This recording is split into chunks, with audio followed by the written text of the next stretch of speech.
The CEO and the COO, they both join us. Rajesh, welcome to the show. Thank you for joining us. NG, it's your first time on this forum, so very warm welcome. Thank you for joining us. Thank you. So how was it being the CEO? How many days did you travel? Probably what? 80% of the time, I think. That's a new life. That's a new life. That's a new one, yeah. Now, there are two ways to look at your quarterly performance. You managed to grow in a tough environment, but the environment is very, very challenging. Your interpretation of the environment is that the deal outlook is decent, margin outlook you've already indicated, and you are not raising a red flag. For me, that is indication of optimism. Yep. Am I right in assuming that? Absolutely right in this thing. So when you asked about the travel, both me and NGS have been pretty much on the road from the time we took over. We have met close to 70-80 customers, more than 80 customers in fact. And across the board, every single person is talking about how technology is key to their transformation. It doesn't matter which industry they are coming from. Each and everyone has a transformation agenda. They have their own operational challenges and they have a transformation agenda. And at the heart of the transformation agenda is investment in technology. So we are in a unique situation where typically technology used to be that you invest and there is a period of consolidation, then there is a period of investment. We are seeing a cycle where investment and consolidation, the investment agenda and the operational tightening agenda is going hand in hand. And it's likely that this is like the way it is going to be going forward. So the optimism comes from that technology is permeating deeper into the business models across industries, and we are well positioned to participate in that. So as long as whatever be the net pie, I think we have a lot of confidence from a market share perspective, our ability to continue to gain market share and to be relevant to our customers and participate right across a wide spectrum of industries. Rajesh, then how do you define the contraction in growth? I'm talking about not TCS but industry at large. I understand that the technological needs are increasing, customer engagement is increasing, cloud is now mainstay for just about every large or small corporation. But if I look at the aggregate picture, which is what ultimately matters, the aggregate picture for the Indian IT sector is contracting. To look at it, the better way to understand is look at it segment by segment, and you will see that. So primary segment BFS of course has gone through a lot of stress over the last many years and is trying to restructure its business model, come across different revenue streams, revenue models, etc. So BFS is a sector that is technology dependent, but it is a structure that is it is a sector that has gone through a lot of transformation. And if you look at our own performance in that sector, again going back from a market share perspective, compared to the largest in the world, we have actually taken a lot of market share away and have grown very well considering the overall contraction in the sector itself. If you look at it from a structural perspective at a TCS level, we have balanced our exposure in other sectors very nicely. So this quarter, for the first time, our non-BFS sectors have now contributed more than 60% of the revenue. So we are getting close to getting 2/3 of our revenue coming from non-BFS sectors. And if you look at those sectors, growth rates are well into the mid-teens and very strong growth with strong outlook. So yes, overall things have been challenging, but that's the overall economy status itself. And while financial markets have gone far ahead of the positive sentiment, the actual pull through from a pipeline perspective is relatively slower than where the market expectation is. And our participation of course is based on real money on the ground. And I can only comment that we see the pipeline. Again, in these customer visits, everyone is positioned positively compared to let's say a year or two back where there was tentativeness. Now they are positioned positively, but the funds release is likely to happen once the expected changes in the system come through. And just the trajectory what TCS or Indian IT sector has followed in the past is that the first half is better, second half is slow. But this has happened in the past when digital was not part of the aggregate offering. Now digital accounts for more than 15-16% of the aggregate offering for TCS. Any reason for me to believe that the historical trajectory which you followed, first half is better than second half, will change this time?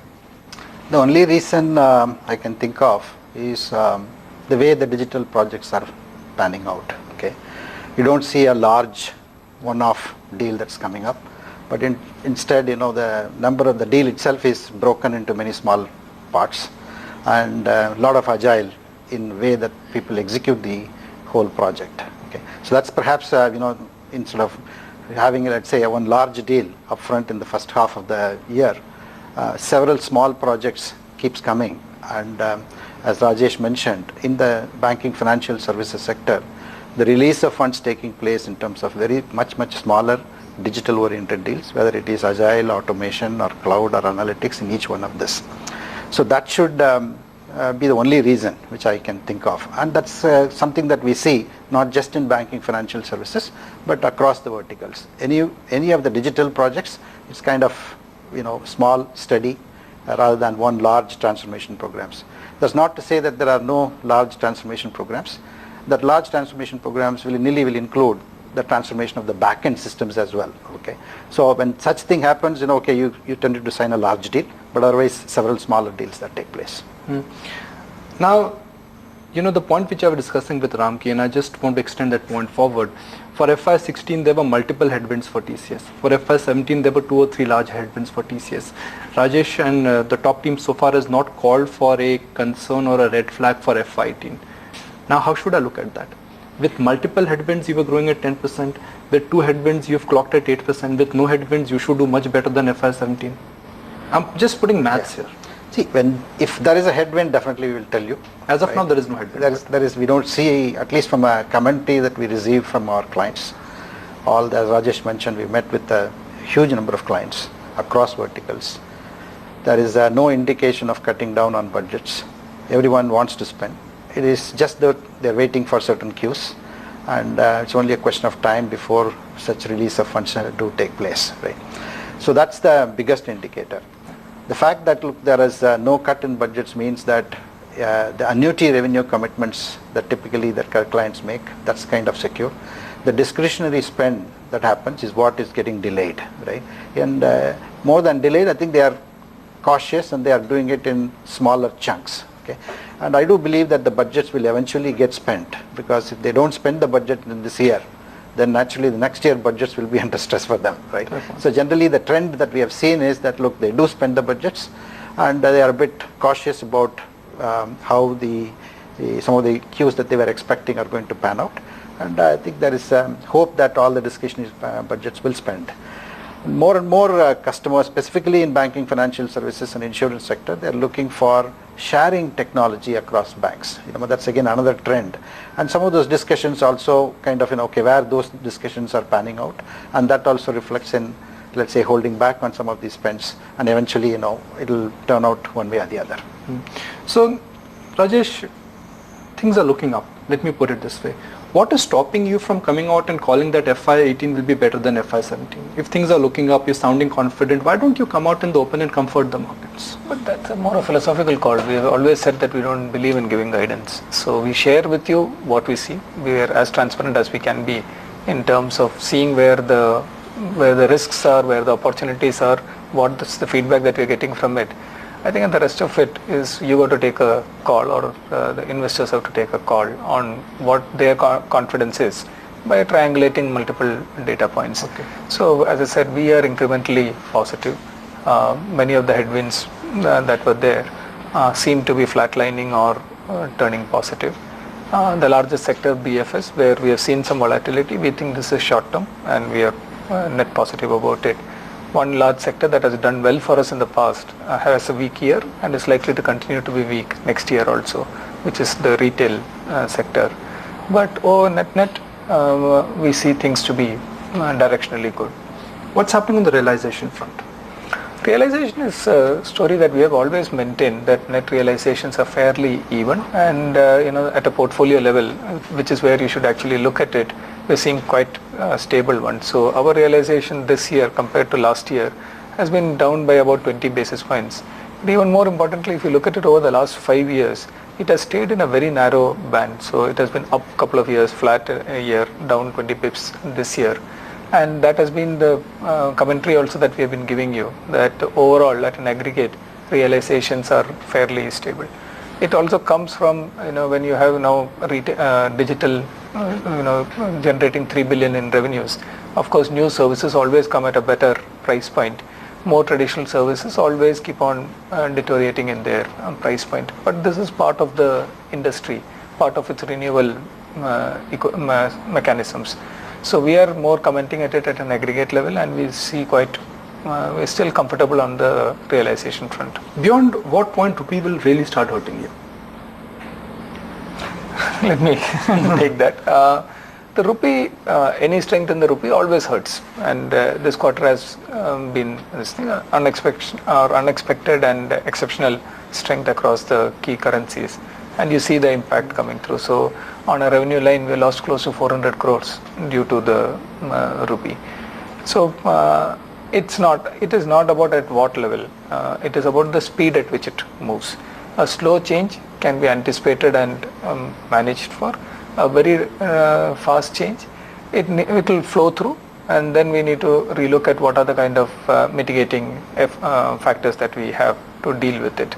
So it's not specific to a given level. It is volatility and directional changes, reversal of direction and a very fast movement. These are things that as a business you can't deal with. You see the benefit on the forex line where the hedging impact, so you try to deal with it with a hedging strategy, and that you see on the other income, that support coming through.